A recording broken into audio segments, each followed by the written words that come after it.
આકાશ અને સરિતા બહુ પ્રખ્યાત ડોક્ટર હતા.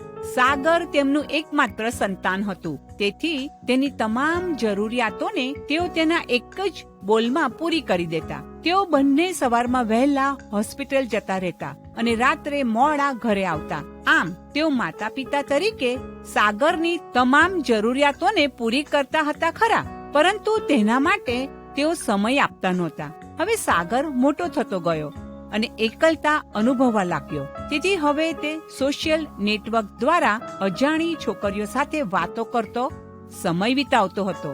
આમ હવે તે અભ્યાસમાં ધ્યાન આપતો નહીં અને તેથી તેની બોર્ડની પરીક્ષામાં નાપાસ થયો. હવે તેની આ નિષ્ફળતાને એ સહન કરી શક્યો નહીં અને એક ભયંકર ડિપ્રેશનની બીમારીનો ભોગ બની ગયો. મિત્રો, તમે શું માનો છો કે સાગરની આ પરિસ્થિતિ માટે જવાબદાર કોણ? શું તેના માતા પિતા કે જેઓએ તેના માટે સમય અને પ્રેમ આપ્યો નહીં, કે પછી સાગર કે જે પ્રેમ અને સહાનુભૂતિ મેળવવાને માટે પોતાના કુટુંબીજનો કરતા અજાણ્યા લોકો પર આધાર રાખવા લાગ્યો? હું તમને કહીશ કે બંનેનો વાંક છે.